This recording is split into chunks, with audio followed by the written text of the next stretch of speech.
There are many things you have to consider when lifting weights: rep schemes, amount of sets, amount of rest, the weight itself, and even the distance between you and that girl you try to avoid eye contact with through the mirror. With so many things to consider, there is still one possibly important factor that people tend to brush off: how fast should you be lifting? Conventional wisdom is to lift at a moderate tempo. Some say that speed doesn't matter much, and some say that slower is definitely better. There are a few reasons why people want to slow down reps. One of the goals is to increase the amount of time your muscles are under load. In the bodybuilding realm, this is known as time under tension. The belief around these circles is that increasing time under tension, aka TUT or TUT, has magical properties to improve growth. Mechanically, it might make sense since placing your fibers under longer tension should elicit greater fatigue, thus greater growth. Slower reps can also restrict blood flow through longer contraction times. Cutting off blood circulation increases metabolite buildup within the working muscle, creating 1, a bigger pump, and 2, the occlusion creates greater lactic acid buildup, which has been linked to muscle growth. Going even a bit further with this, the slow rep believers emphasizes the importance of slowing down specifically the lowering negative portion of an exercise.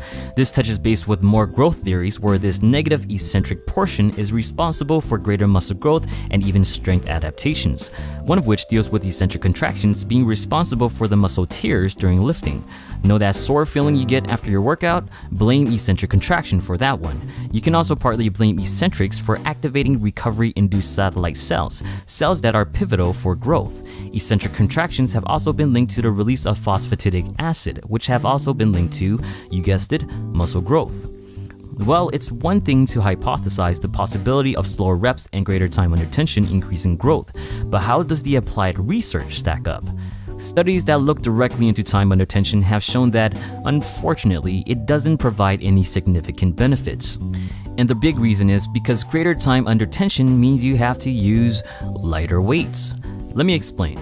When you're trying to find a weight that you can perform for 8 reps per set using a conventional lifting speed, it's usually a weight that's around 75% of your 1 rep max, aka the weight that you can lift one time and only one time. If my 1 rep max for an exercise is 100 pounds, I can expect to do 8 reps of 75 pounds using a regular tempo. Now if I try 8 reps of 75 pounds at a slower speed, say 5 seconds up and 5 seconds down, I won't be able to do all 8 reps. So right away I have to lower the weights, and it's at this point where things start to go bad for the slower rep fad. You see, there are 2 things that generally dictate muscle growth effectiveness. One is making sure that you take your sets and reps as close to muscular fatigue, aka failure, as possible. Studies have consistently shown the importance of volitional failure because failure means all muscle fibers are fully used.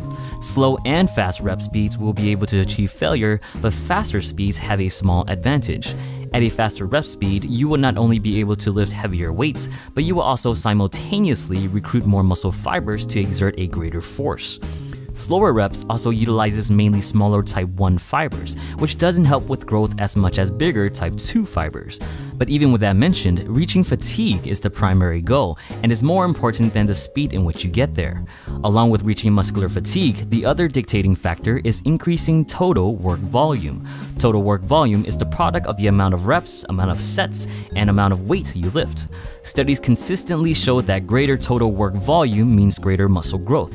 Looking back at our 8 rep example, if I lift 75 pounds for 3 sets of 8 reps, that's a work volume of 1800. Using a slower rep speed, I will probably drop down to 55 pounds for the same 3 sets and 8 reps, totaling at a work volume of 1320 or 27% less volume than using normal rep speeds.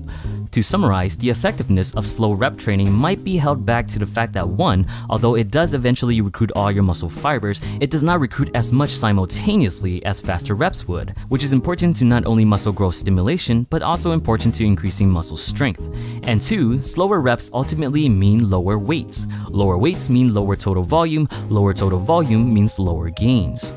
But it doesn't mean slower reps are at all useless. As mentioned earlier, there are some merits to the hypothesis of eccentric contraction, but more importantly is the fact that 1, you are stronger during the eccentric lowering phase of a movement. Stronger means lifting heavier weights, which adds more to your total work volume. An eccentric focused set, or some of you more commonly have heard it being called negatives, can serve as a finishing set to push your gains a bit farther. Another is that by lifting a slower eccentric phase, you are assuring that you're the one controlling the weight weight down instead of letting gravity do all the work, keeping more tension in your muscle.